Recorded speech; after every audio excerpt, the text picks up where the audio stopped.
Welcome back, everybody. I'm in a terrible mood today. Had the worst morning of my life. I hope it doesn't show too much as I'm getting ready to go about this lesson today. But here we are. That was not serious, just for the record. I have a good morning every morning. Like, whatever. Life is cool. I want to brag real quick. Some of you have seen it, and I guess most of you have already seen it.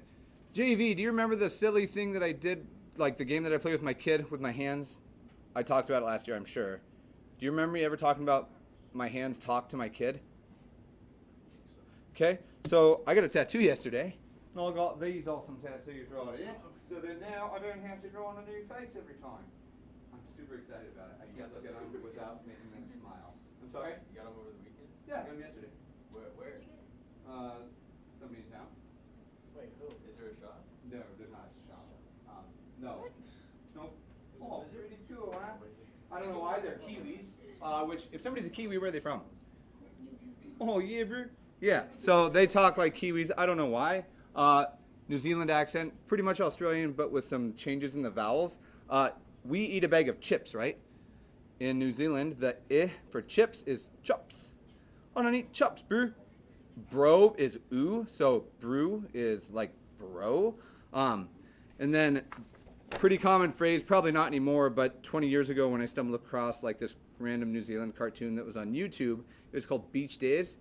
Like, you guys, I don't know if the language even exists anymore. AF, do people still say? Like, I don't know if people still say that. Yep, there's a very negative and profanity root of it. Just the word as is what people used in New Zealand 20 years ago. So the silly cartoon's just about this beach that washes up on the shore, and the cartoon's called Beach Days. And he's Beach Days, bro. And he can't eat chops, he eats plankton. Like, just strange vowel noises. I like accents. If you guys ever want to do an accent day, we can. Have you seen, it's like the Liz show or something? The what? I think that might be Australian. It's like the Liz show. That's not for kids. No, I haven't.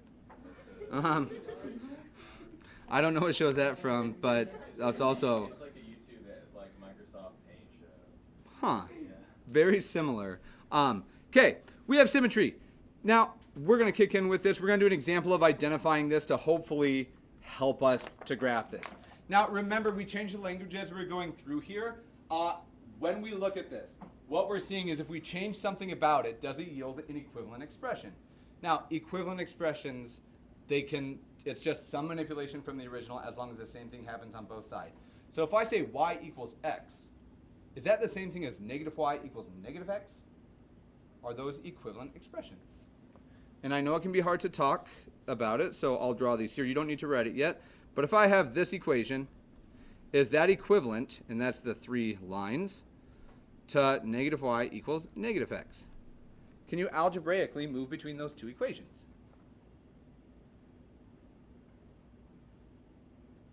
I bet yes. What would you do to y equals x to change it into this other form? Both sides of the equation, same thing has to happen. What is it? If you multiply the left and the right by -1, you get this expression. They are equivalent. They're just different formats of it, right? Same thing as if I had 5y equals 5x. It looks different, and it's literally a different equation, but they're equivalent, so I'm going to treat them as though they're just the exact same thing, just different versions or forms. So as we look at these, we're just going to check for one type of symmetry. So we'll jump right in with an example, and I'll go back to my black, and maybe 2, but at least 1. So let's test 1 for symmetry just to check. And maybe it would even help us graph. We'll see. If I have the following, and we'll just name this use symmetry, which I'm going to shorthand sim. Okay, let's say I wanted to graph the following. On example A, and I don't know that there will be another one, but let's say hypothetically we wanted to graph the equation x minus y squared equals 1. Now, anybody know what the shape of that thing is off the top of your head? Maybe nothing huge. I'll tell you, it's going to be kind of like a parabola, but maybe it's a special case of a parabola. So, if we don't want to have to graph this, and I'm well aware, obviously, we have technology that we could use to help see if there's, symmetry, but maybe we won't always have that option. if I wanted to check if there is y-axis symmetry, it means if I plug in an x and a negative x, I get the same expression, right? So they should be equivalent. So all we're going to do is we're going to test all three of them, and I'll try to stay consistent with the colors. So let's just test for x symmetry, or y-axis symmetry, sorry. So I'm going to put a question mark with that. Now, all we're trying to do here is see whether or not we get the exact same expression. And I'm going to change green because that one's a little bit too neon. Now, if I'm testing for y-axis symmetry, it means when I plug in x or negative x, I get the same thing. I already know that this is my expression if I plug in x. So I'm going to test just by plugging in negative x. And I'm going to use parentheses. It may be unnecessary right now, but it's a fantastic habit to have. Regardless of what we solved for to make this look simpler, the only question we have to worry about is my new expression, this thing, exactly the same or an algebraic manipulation of the original?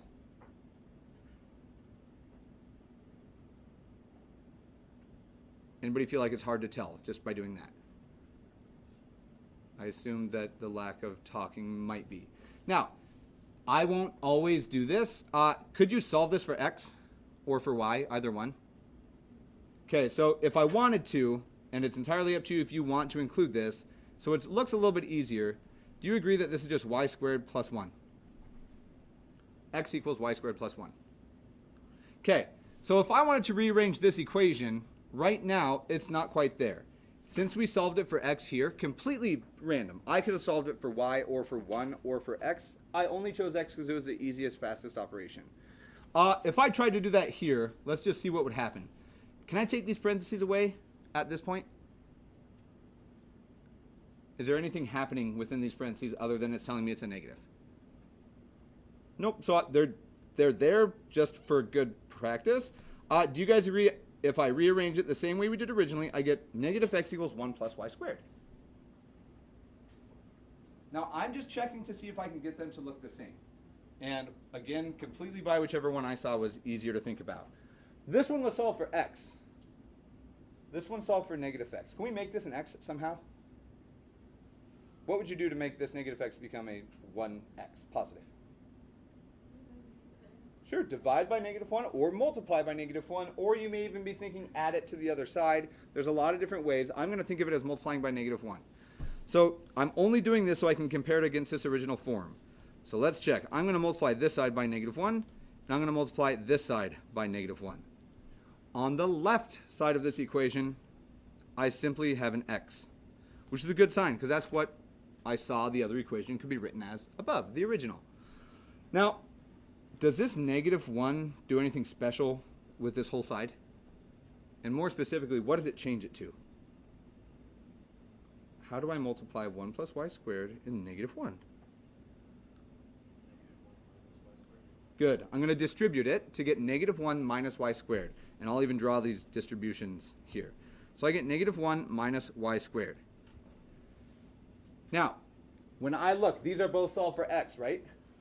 But are they the same? Y squared plus 1 and negative 1 minus y squared? They're not the same. So immediately, is there symmetry about the y-axis? Are these expressions equivalent? They're not equivalent? No, no y-symmetry. And this will get, I promise, to be super helpful when we move into the land of function stuff. Okay, so I already know right off the bat that I can't just graph half of it and then reflect it over the y-axis. That's what we've just learned. We're going to do the x-axis as well. Do you want to do this as a group, or do you guys want to try to do something similar as what we did a moment ago, but in your small tables? Cool. All right, thank you. Any feedback? Whether you think, like, I never have a specific answer in mind, I'm comfortable writing or not, doesn't matter to me. Let's do this one together. Based on what we have above, if there is symmetry about the x-axis, what do I plug in to see if I get the same expression or an equivalent equation? Check your notes. It's hiding. I can scroll up and you can see it, but I want you to check your notes. Replacing something in your equation should make it equivalent.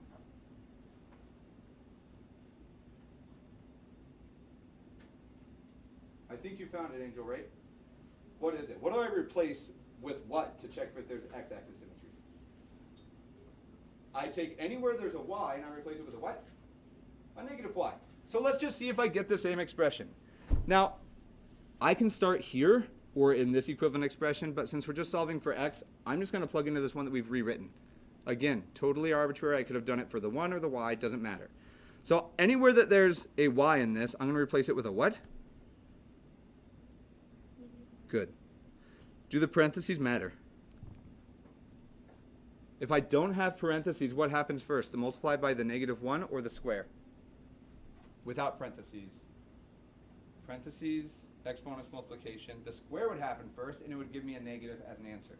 But when I look at this, knowing that my negative y is what's getting squared, what's negative y times negative y? Positive, right? Positive y squared plus 1. Is this equivalent? Are these the same? Now, you may have been able to do that in your head or not. If you can do it in your head, you may see the value in this already. I think they're exactly the same, right? 100%. Yes, we have symmetry about the x-axis. Now, we can check, and rather you can check the origin doing the same thing, but instead of just replacing x or just replacing y, to check for origin symmetry, what do we replace and with what? I replace x and y with negative x and negative y respectively. I want you guys to run that algebra for me real quick. Let's just all agree to start from this one here. Anywhere there's an x, plug in a negative x. Anywhere there's a y, plug in a negative y. And see if you can arrange it to be exactly the same thing here. I'm going to pause it. If you're watching this video from home or on the road or on a plane or on a train, go ahead and pause it, and you will see a detailed solution in 3, 2, 1. We get no here. And I'm going to be honest, I knew it was going to be a no because to have origin symmetry, you need x and y symmetry simultaneously. So I already knew it wasn't going to work, but it's a good check just there. Now, eventually, you're just going to do these things in your head. I want us, and this is going to feel super weird this one time, we're going to graph this. Now, because of the way that I have it solved, instead of saying y equals something in terms of x, instead of picking an x and it spitting out a y, we're just going to flip it. I pick a y value, and it spits out an x. Okay, so it's going to feel wonky, especially when I make my table. Let's do a sketch, which just means we're not going to take a crazy amount of time to do it. So we're going to sketch this thing, and I'll tell you right now, it's a parabola, guaranteed. How do I know that without ever graphing it? The squared, right? Okay, so this is going to, again, feel really wonky. Our tables usually look like x, y, yeah? However, this time, I'm plugging in y's, and it's spitting out an x. So let's see, y, and then I'll have a little bit of room in the middle for my work. I'm going to use this y squared plus 1. And then I want to see what x value it spits out. And I will make that table like larger or further down. Now, because it's a parabola, how many points did I make you guys use the other day again? 5. We're going to be sketching this. I'm going to be much less hardcore about it. I want at least a couple. What's the easiest y value you can plug in? Okay, entirely up to you. If I pick a 0, I can show my work in the middle. And if you need it, I would encourage you to. But I'm thinking that you guys can probably do that calculation without writing it. What's 0 squared? Plus 1? So when I plug in y is 0, what x does it spit out? 1. Okay, there's 1 point. Give me another easy y value. 1. Sure. I'll plug it in the middle of my table. What's 1 squared? 1 plus 1? 2. And give me one more y value to plug in. That's a good choice. If I plug in a 2, I get 2 squared plus 1. What's 2 squared? 4 plus 1? 5. Now, notice the fact that we identified x-axis symmetry is going to be the key to making this simple. And with time, you will be able to do this without having to do these physical checks. It'll be really, really easy to tell. My y values were 0, 1, and 2. Now, I'm going to go all the way out to x equals 5, and I'm just going to assume that 1 tick is 1 unit on each direction. I'll give y'all a second. I need to go out to 5, so I'll highlight these ticks. And let's just check it out. I get when y is 0, so that means I'm on the x-axis. What's the x value? So at y is 0, x is 1. I think it's right there. I know that when y is 1, we just got that x was 2. And it's backward because it feels like our ordered pairs are spitting out wonky because they are. We graphed a function x in terms of y. All right, the last one, if I go up to where y is 2, it spits out what x value? 5. Now, I don't even need to include it on my table. Right off the bat, if I just connect these, because I know what it's going to look like, is that a parabola right now? It's half of 1. The other half is obtained, I don't even need to write it on my table. I know that based on these tests that we just did, algebraically or graphically, I just reflect this where? Over the x-axis. I don't even have to identify those points as long as I have a decent graph. That point, and I'll change color here, that point is going to wind up right here, I think. This point, 2 above, it goes 2 below. And I missed that first point, so I'm going to fix it. That's where that one should be. I promise I'm good at graphing. I just do it so fast that I make little mistakes. Which maybe I'm bad at graphing in hindsight. I don't know. Okay. Now, does this look like a parabola now? Yes. And there's something important that we need to all just agree on. You think it might have been faster to forego all of this? Like to not even do it. We probably could have graphed that thing much faster without ever doing this, right? So really important that we highlight something. These efficiency things, they have a point where, like in economics, you break even, right? If you don't make as much money as you put in. Something similar happens here. On a graph like this, legitimately, I don't think I would take the time to run these tests. It just wouldn't do a ton of extra stuff for me. Now, we're not going to graph these in here, especially yet, but hypothetically, could we have had a graph that did something like this? So you don't have to draw this, I just want to think about it so we can see the value. Could I have a graph that does something like this, where now instead of needing 5 points, you needed like 40? Could it happen? Would you rather graph 40 points or 80 points? Or do 40 calculations or 80 calculations? 40, anytime that you get a chance to save a little bit of work, you should. And if we had to, I think that it's reasonable to say, hey, look, we could have said that this graph we know is going to do this in the end. And by knowing about that symmetry, literally half the work is gone. There are applications in calculus where this saves a ton of work, more than just graphing. Doable, super hard. Where are you at? Okay, you'll have time to work today so that if it's not doable and you're afraid to say that in front of everybody, you have a chance to ask me questions. Should you be afraid of being wrong in here? No, I'm actually think I'm going to start picking somebody random every day and let you know before class that I want you to shout out a wrong answer. We'll just make it a participation thing. Cool. All right, so everybody has taken a lot of different math classes. What's your favorite? Like, you've seen only like 3 fields of math, realistically. You've seen 2, rather. Algebra and geometry. What do you guys like more? And not, like, I'm not looking for an answer just to build my own ego or anything. What do you enjoy more? What's up? So arithmetic stuff, like, you're right. That's the third one that I didn't know if it was worth counting or not. So that's the easiest. What was more interesting to you? And maybe there's a bigger question. Is math interesting to you guys? You won't hurt my feelings. When I know it. When you get it? When I get it, it's fun. Do you like it when you don't get it? No. Oh, I love math when I don't get it. Because, like, as with everything in life, like, you can't have super happy without super sad, right? Like, that frustration and anger that I get from not understanding something is nowhere near the level of satisfaction that I get from figuring it out in the end. I get more value from the figuring it out eventually than negative impact of struggling through it. And that's different for everybody. Like, some people don't like that. Just pro tip, life is hard. It will be hard. That's where we get the value in it, though. Like, nothing worth having comes easy, right? Got to work for the things that really mean stuff. All right. Boom. Philosophized. All right.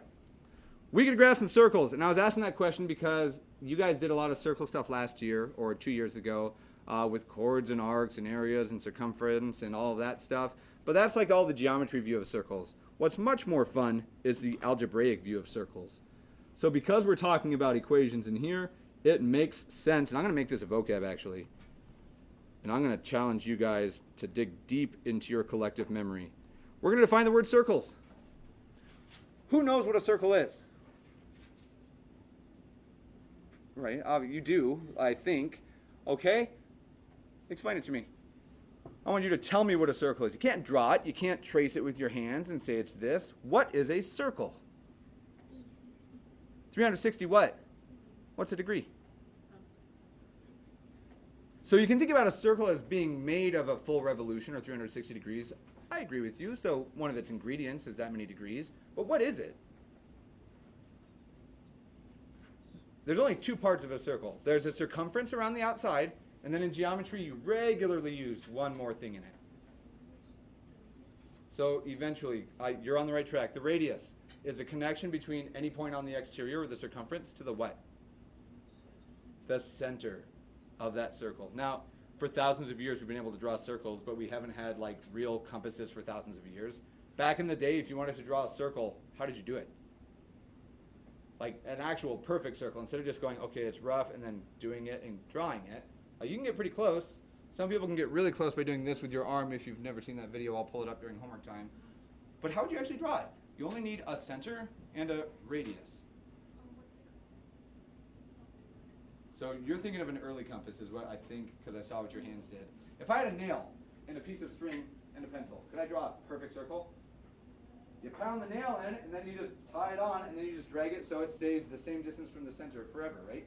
And you would get all infinitely many points along the exterior of a circle.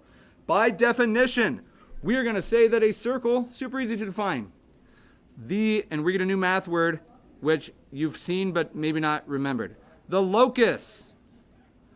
A locus, not a locust, like a bug, but a locus, or a collection, is really the word that is. The collection of all points equidistant from the center. That's all a circle is. Now, we're not going to draw a ton of circles in here. You will be graphing some and will be graphing some, but I am notoriously terrible at drawing circles, especially on this thing. So what I'll have you guys do is we're going to sketch a circle right here, and I'm going to cheat with Desmos. Cool. So draw a small circle. It needs to be large enough to label the center point and a point on the circle, some arbitrary point. So I lied. You guys are just drawing them ugly. I'm going to draw them ugly. So here we go.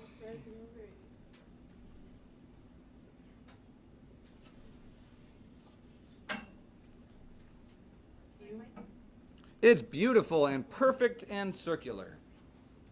Okay, I actually kind of hate it. But anybody have a worse looking circle than this?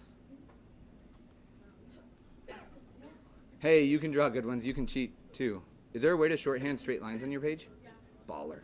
All right, so we all have this circle, or a circle. Hopefully we'll say it's a circle, even if it doesn't look like it. Now, we're going to be real specific with how we name these points, because it turns out that everything we've done, distance and all that stuff, is going to tie in immediately here. Now, notice, did I draw axes? Like, there's no x-axis or y-axis on my picture yet, and there's a very particular reason. You may want to say this is the origin, and maybe, but I didn't draw a scale, so we don't really know. Okay, when we look at a circle, I'm going to pick this center point, and it has a specific name. We are going to use the ordered pair HK. Hotel, comma, kilo. HK is our center point. Okay. Rather, all right, so I don't have to keep saying that letter. I need any arbitrary point on the circle. Doesn't matter where it is whatsoever. I think that right here looks like a prime candidate for mine. You may have a better point on your circle. Doesn't matter as long as it's along the outside. No matter what these numbers might be in the end, I know that this ordered pair is made up of an X and it's made up of a Y.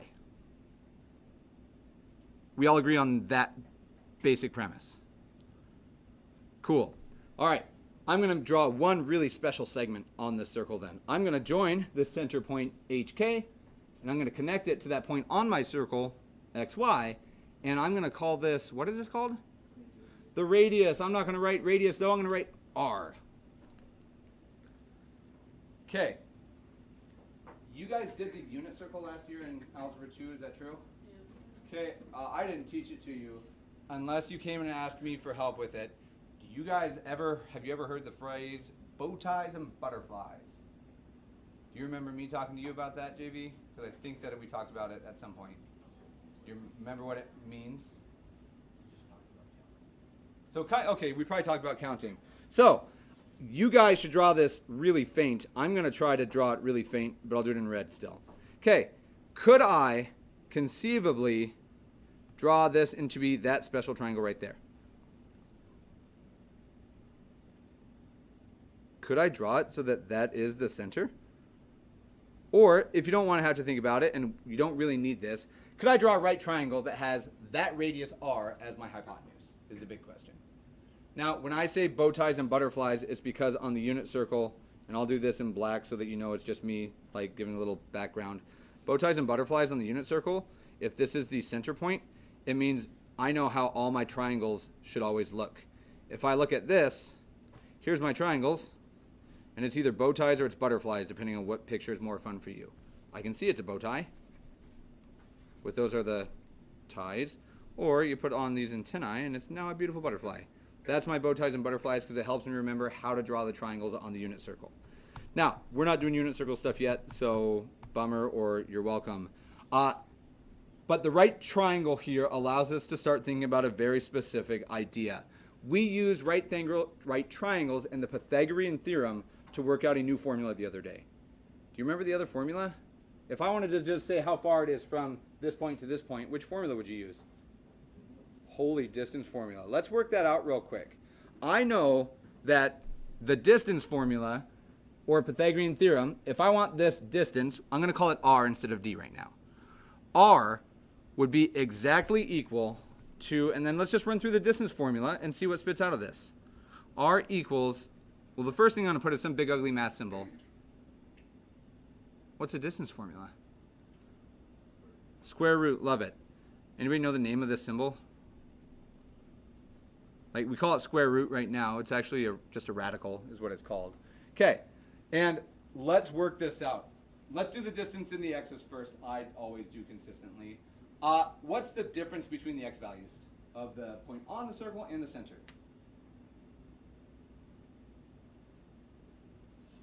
So let me rephrase that, and same question, just worded differently. Mickey, can you tell me the x coordinate of the point that I highlighted on the circle? Not the center, the point on it. What's the x coordinate right here? So just the x. And it feels silly. Good. It's just x, right? And I'm going to subtract from this the x coordinate of the center, which is what, Sean? Okay? And then I close those parentheses because what needs to happen? Indeed, we do square it. Plus, what's the second half of this need to be? Y minus k. And I do what to it? Square it. Okay, does this look super nice to you guys? Maybe, maybe not. If you're looking at this and going, nope, I hate it, my guess is that it's probably this big square root thing.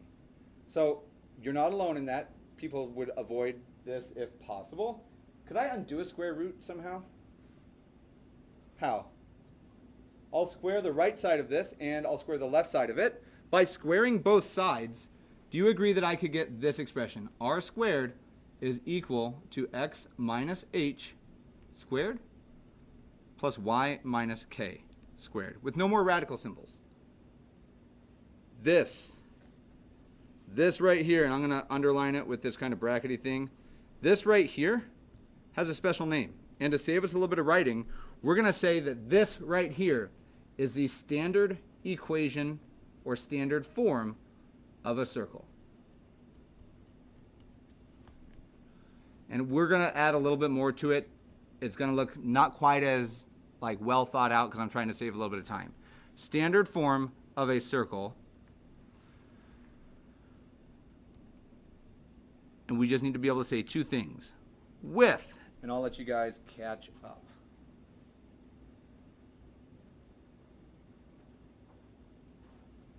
What was the center of this circle?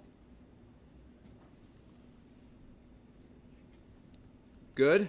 You can be louder, but I did hear it quietly whispered, I think Sean, but if that was Huggins. Okay, afraid of credit. Got it. And what else do I know about the circle? I need the center point, HK, and radius. What's the radius of this circle? R.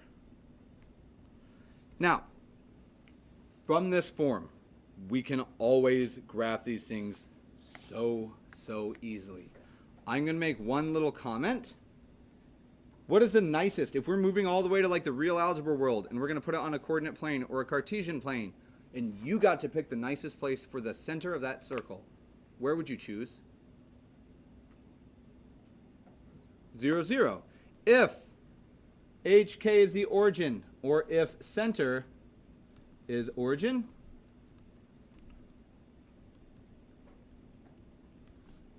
we get a simplified formula.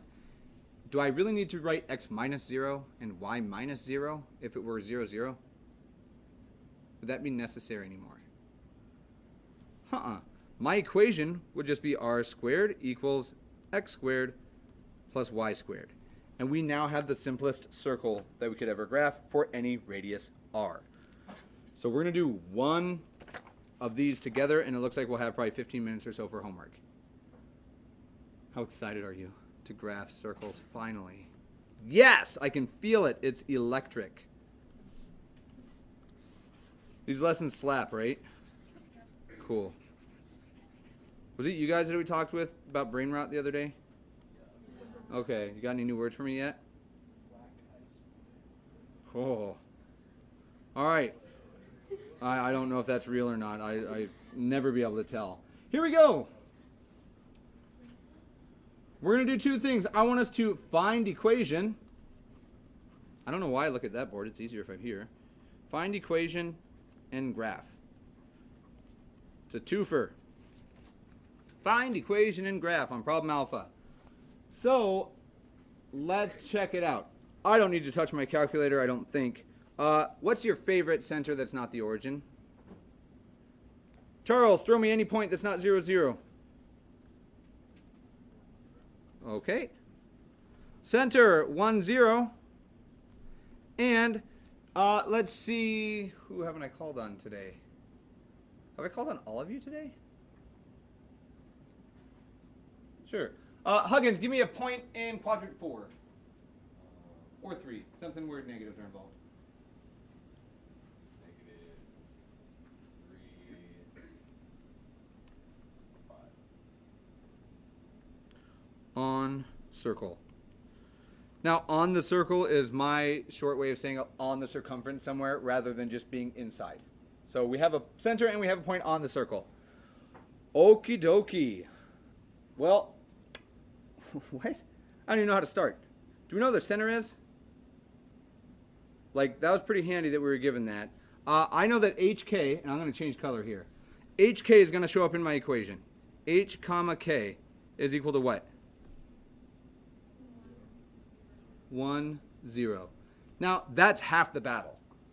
I'm going to keep X and Y in my equation. I'm not going to change them. I already have HK. That's nice. What I don't have yet, though, is the other fundamental part of this equation. I need HK, and I need one more value. I need the radius R. Oh, no. Now, there's a few ways you can do this. And I like to just call it R rather than using a different letter. But how would you find the radius of this circle?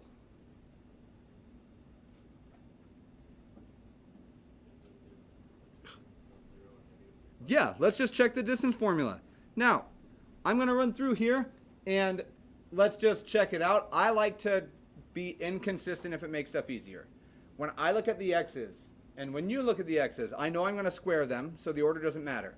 Would you rather do 1 minus -3 or -3 minus 1? Because I could do this, 1 minus -3, or I could do -3 minus 1. Which one's better and why? Okay, I'll tell you. I'm going to use 1 minus -3. How come? it becomes positive and I don't have to worry about messing up the negatives. All right.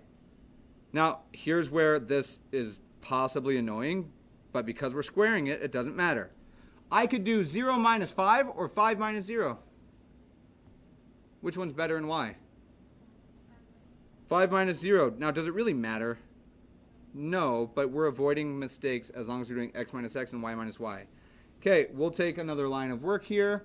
And I get r is equal to, without showing it, can I just say that's 4 squared? Plus 5 squared? Did I skip too much or are we good there? Okay, and maybe you don't even include that. What's 4 squared? Plus 25. Okay, which means I know that the radius r is the square root of what number? 41. It is basic instinct to reach for a calculator. We don't need it. Don't care. If you can do that stuff, I don't know what it is. What about is root 41 without typing it in? Educated estimate. 6 point something, right? Probably like 6.3-ish in that range. No idea what it actually is. Now, here's the part where people get goofed up. If you're going to make a mistake on this problem, we know h, we know k, and we know r. However, look at the equation that you have for circles. Is r itself in the equation?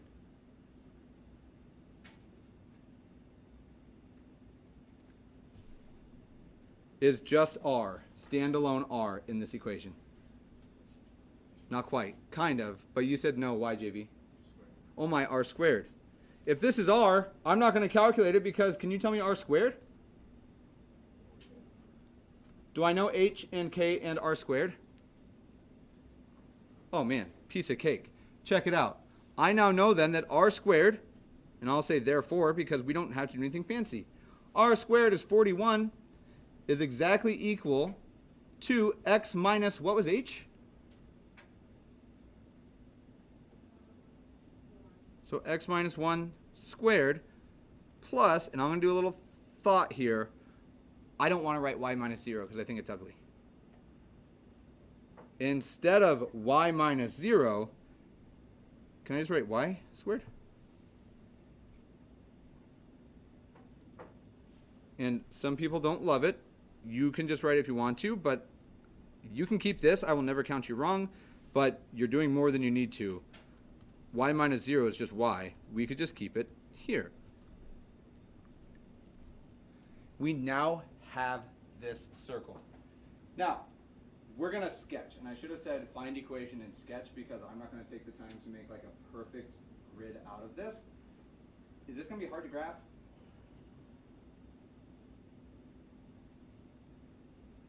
What's your gut say? Hard to graph or easy to graph? Probably hard is where you're leaning, but I don't know. Nobody's talking today for some reason. Let's check it out. We're just going to say 6 point something. We're going to estimate, okay? So here's my scale. And let's see. I'm going to draw large this time just to stay as consistent as I can, making sure that I can see at least 6 point something all the way in every direction. Okay. Is the center of this circle hard to graph? No. I think I can knock it out. It is the point 1, 0. Okay, here's my center. Everybody can do that. Now, I'm not doing this perfectly. Let's just say it's 6.3. A little bit more than 6. If I was at 1 and I went a little bit more than 6 straight right, I would be a little bit more than 7. Agree with that or no? Since my radius is from the center here, I'm just going to go out 6 point something, and I'll say, hey, check it out. There's square root of 41 units to the right of my center.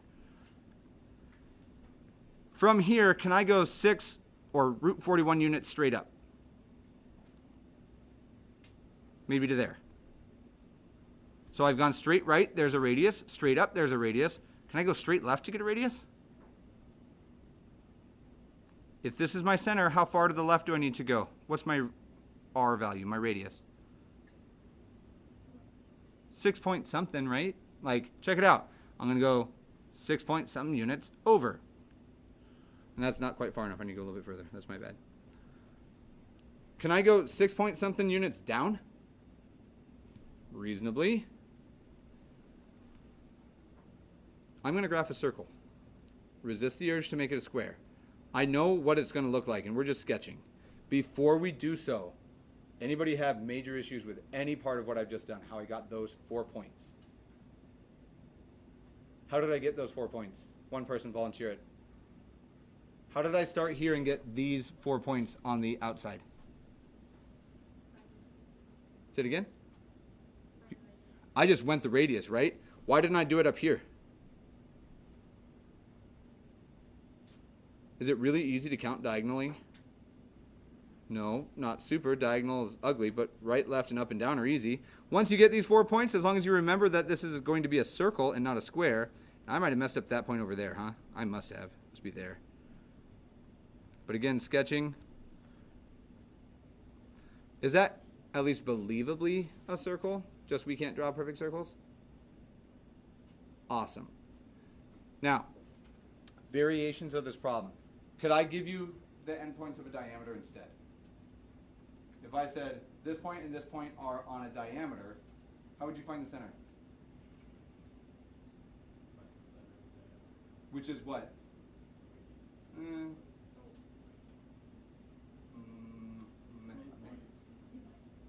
Kind of. It's just a midpoint. Just use your midpoint formula and you can get the center easily, and then you can still work out the radii and all those things. Okay.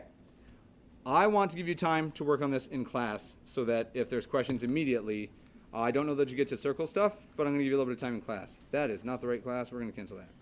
So your homework tonight is super random, seemingly, but they're picked out intentionally. We are in homework for 826-24, lesson 1.2.3, notes, and I'll do the YouTube video here in a second. Okay, you get the privilege tonight. Remember the way that I asked you to label homework, and I can put it back up on the board. 1.2, which you will find on page 19, I think. You get to work problems 1 through 6, 9, 11, 22, 45, 54, 70, 75.